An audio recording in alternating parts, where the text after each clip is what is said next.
Praise the Lord. Welcome to DYD Daily Youth Devotion.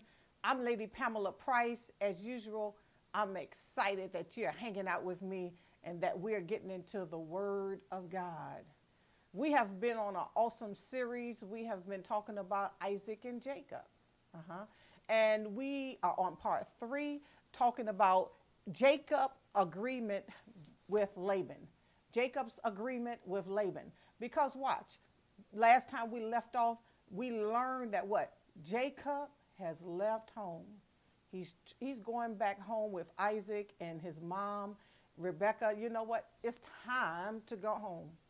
And he was having a hard time leaving because his father-in-law, which is also his uncle, Laban, was kind of always resistant to him leaving. But watch this. Remember that Jacob finally left without even saying anything to his father-in-law. He's just like, you know what, girls, let's go, right? And he learns of it 3 days later that Jacob has left. And watch this. Remember that Laban comes running behind him. He gets on a horse, him and some of his brethren. They come chasing behind Jacob, and it takes them 7 days to catch up with him. So he catches Jacob. He finds him. And watch this. And when Laban went to sleep, God told him, listen, you make sure that when you find Jacob, that you need to deal with him, and you say anything to him, good or bad. Listen, at the bottom line of this, you better not touch him. And watch this. Laban now has confronted Jacob, and he's like, why have you left without telling me? And listen, I understand that you want to go back home, and then he says, listen, but why did you steal my idols? And Jacob was like, I didn't steal your idols. I didn't do that. Let's pick up there. We had left off at, and put my glasses on. We had left off at the 31st chapter of Genesis, and we're at the 32nd verse. I'm going to start there so we can flow. What you say? Let's do what we do best. We do what? We get in the words. You ready? Let's go in. We're at the 32nd verse, and it says, Jacob says to Laban, he says, with whomever you find your gods, you're talking about those idols, do not let him live in the presence of our brethren. Identify what I have of yours and take it with you. Watch this. For Jacob did not know that Rachel had stolen them. He did not know that his girl, his wife, the one who he loved, had stolen the idols. Watch this. Let's move in. And Laban went into Jacob's tent, into Leah's tent, and into the 2 maids' tent, but he did not find them. Remember, he's looking for the idols. He can't find them. Then he went out to Leah's tent and entered Rachel's tent. I mean, Laban is searching for these idols. He knows they're missing. 34th verse. Now Rachel had taken the household idols. Rachel had done it. But watch this. Wait a minute, let me back up. Now Rachel had taken the household idols, put them in the camel's saddle, and sat on them. And Laban searched all about the tent, but did not find them. And she said to her father, let it not displease my lord that I cannot rise before you, for the manner of woman is with me. And he searched but did not find the household idols. What is he saying here? She was on her womanhood, basically her menstruation, her period. She was on her monthly period. That's what she said to her father. Now, she could have been lying for sure. I'm sure she was, because she had the idols there and she didn't want to get off of of what she was sitting on, right? The camel. She didn't want to get off of it, right? And so I believe she lied to her father and said, listen, I'm on my monthly period. I'm on my menstruation right here. Dad, can you just look somewhere else? I don't have your idols. But watch this. They were there. I'll read it again. Now, let me read it. 35th verse. And she said to her father, let it not displease you, my lord, that I cannot rise before you, for the manner of woman is with me. And he searched, but did not find the household idols. Then Jacob was angry and rebuked Laban. And Jacob answered and said to Laban, what is my trespass? What is my sin that you have so hotly pursued me? Although you have searched all my things, what part of my household things have you found? Set it here before my brethren and your brethren, that they may judge between us both. Here, Jacob is upset that Laban has gone in all the tents. He's searched everybody's things and he finds nothing. Watch this. Jacob is speaking here. Let's see what he says. These 20 years I have been with you, your ewes and your female goats. Ewins, you know, I have a tendency of pronouncing that word wrong. But anyways, Ewins, I'm going to say it that way. I know last time I messed it up. But anyway, forgive me. And your female goats have now miscarried their young, and I have not eaten the rams of your flock. He's saying, I have been with you for 20 years, with you, and he said, and your female goats have not miscarried their young, and I have not eaten the rams of your flock. That which was torn by beast, I did not bring to you. I bore the loss of it. You required it from my hand, whether stolen by day or stolen by night. There I was in the day, the drought consumed me, and the frost by night, and my sleep departed from my eyes. Thus I have been in your house 20 years. Let's pause for a second. He is upset with Laban. He said, I've been with you 20 years. Listen, there were times when a beast came and stole maybe some of your goat or sheep from her, and I replaced them. I've done what I could for you, and I've caused you to prosper. He's upset. And he's saying, listen, I've been with you 20 years. 20 years. Now you got to keep that in your mind, that he was with Laban and worked for him. Let's move on. Thus I've been in your house 20 years. I served you 14 years for your 2 daughters and 6 years for your flock. And you have changed my wages 10 times. He said, unless the God of my father, the God of Abraham, and the fear of Isaac had been with me, surely now you would have sent me away empty-handed. God has seen my affliction and the labor of my hands and rebuked you last night. He said, listen, you were coming to me basically to lay your hands on me, but God saw that how hard I worked for you. Jacob is saying, listen, I worked for you, Laban. I have done good for you 20 years. I worked 14 years for your daughter. And you think about it, who does that? That's a lot of years. I worked for you 14 years for your daughter and 6 extra years for the other stuff. I've been good to you, but watch this. Here you are chasing me. You really wanted to take my life, but if it had not been for God on my side, who said, listen, don't you lay a hand on him. Don't you do it. Jacob has gone through some affliction. He's gone through some hard times for 20 years. But watch this. God is not sending him home empty-handed. Isn't God good? Jacob is not going back home empty-handed. God will bless you when you do what's right. Yes, God, watch this. Yes, Jacob did some trickery in the beginning, but guess what? He reaped what he sowed. Yes, he did. But at the end of the day, God blessed him. Yes, you may do something wrong, but that don't mean that trouble going to always be with you. Here God redeems Jacob and bless him to be able to go home with some assets, with some property, with some things. Let's go on. Let's pick up at the 43rd verse. And Laban answered and said to Jacob, these daughters are my daughters, and these children are my children, and this flock is my flock. All that you see is mine. But what can I do this day to these my daughters, or to their children whom they have borne?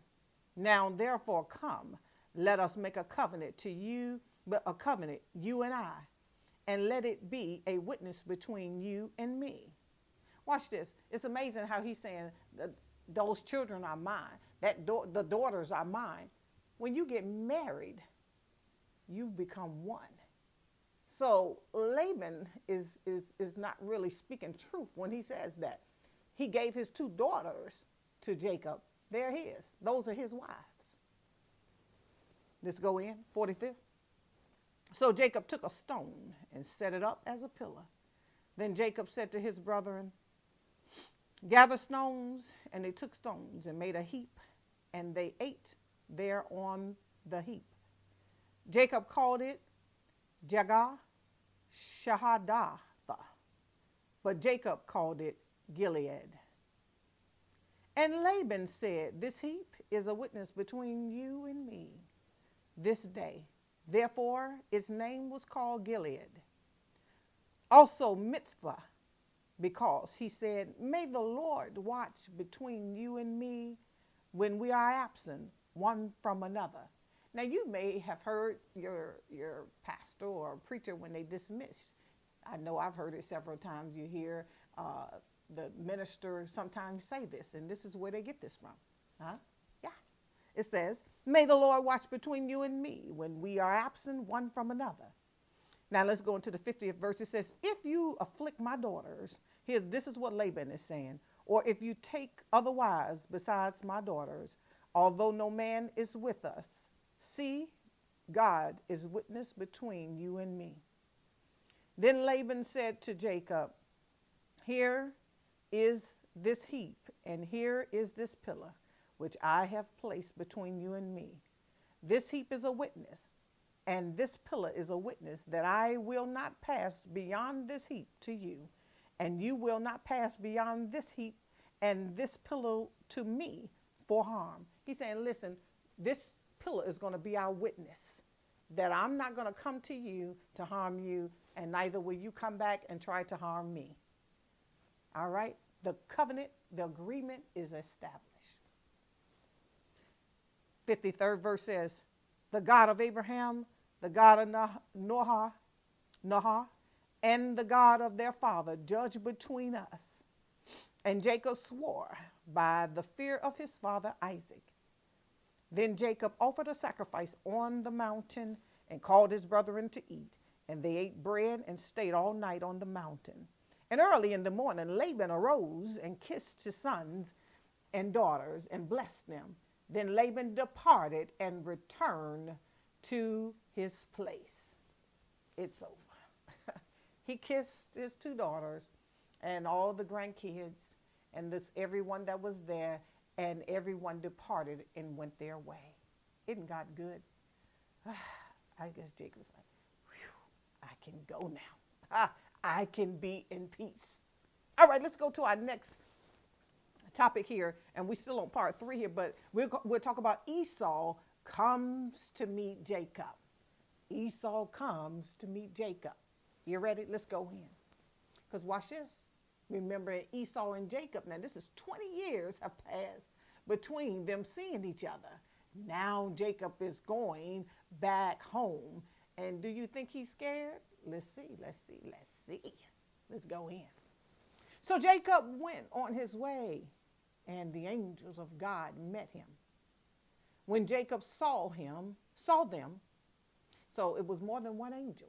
So it was when he saw the angels, he said, this is God's camp.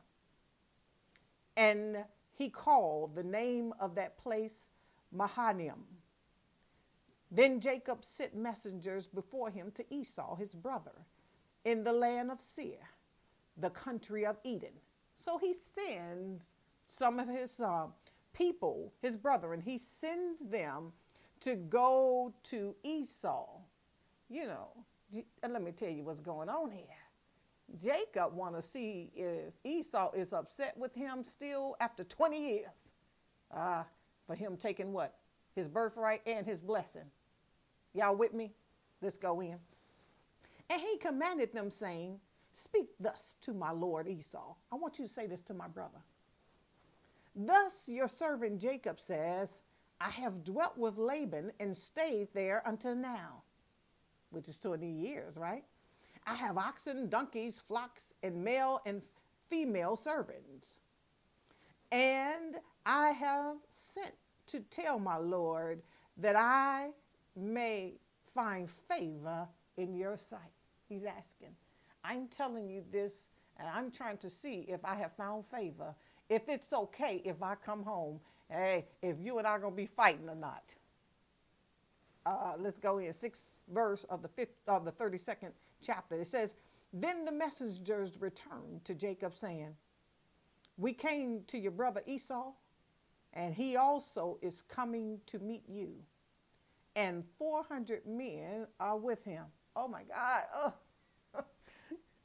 They telling him, listen, Esau, we gave him the message. And he said, oh, okay, I'm going to meet Jacob, and I'm going to bring 400 men with me. What would you do? That's scary, right? Let's see what happens. So Jacob don't know what's going on. Here we go. So Jacob was greatly afraid and distressed, and he divided the people that were with him and the flocks and herds and camels into 2 companies. And he said, if Esau comes to the one company and attack it, then the other company, which is left, will escape. So here is Jacob is going to put one group of his people here, another group here, and he says, listen, because I don't know what Esau is going to do, if he's going to attack me or what. He said, so what's going to happen is I'll put the one group here, and if they start attacking them, everybody else got a chance to run. Let's finish up. Then Jacob said, oh, God of my father Abraham and God of my father Isaac, the Lord who said to me, return to your country and to your family, and I will deal well with you. I am not worthy of the least of all the mercies and of all the truth which you have shown your servant. For I crossed over this Jordan with my staff, and now I have become 2 companies. He said, listen, you told me to go back home, God, and I just got this message from Esau saying he's bringing 400 people with him. I don't know if he's ready to attack me. He said, listen, when I first left here, I just came here with my staff and said, now I have come, I'm returning back, and I have become 2 companies. I have grown, I have prospered. I have some animals with me. I have servants with me, and I'm on my way back. You have blessed me. Let's see what happened. He says, deliver me, I pray, from the hands of my brother, from the hand of Esau, for I fear him, lest he comes and attack me and the mother with the children. For you said, I will surely treat you well and make your descendants as the sand of the sea, which cannot be numbered for multitudes. So here is Jacob praying before God. He's telling God, listen, I'm afraid. Lord, you promised that you would keep me. Have you ever been in a situation where you need to pray? You don't know which way that thing going, and you need to pray. And here Jacob is praying. He said, God, you said. And you know what we do in our day and time? We throw the word out. We say, God, your word said that you'll never leave me, nor will you forsake me. You said you'll be with me. And Jacob doesn't know which way Esau is coming at him.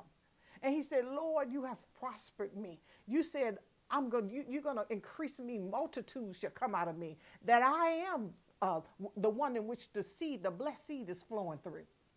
Now, Lord, I need you. I need you to protect me. I need you to be with me. Guess what? Lady Price out of time. Yes. Isn't this good? Listen, we're going into part 4. I need you to meet me here tomorrow. Y'all ready? Let's go in. Listen, I love you with all my heart, and I'm going to see you tomorrow. I pray you have a wonderful day. To God be the glory. God bless. Parents, thank you so much for allowing your child to watch DYD. It is my heart's desire that every child be ministered to. Parents, I'm going to need your monthly financial support in order for this ministry to continue daily. I just believe by faith that God will lay on your heart an amount that you can consistently give into this ministry. Trust me when I say that the daily investment of the Word of God into your child's life is priceless. I've done this for 21 years and I've seen the results. Will you partner with me? Go to the donation page, and from there, you will be a blessing to this ministry. Thank you so much, and may God bless you.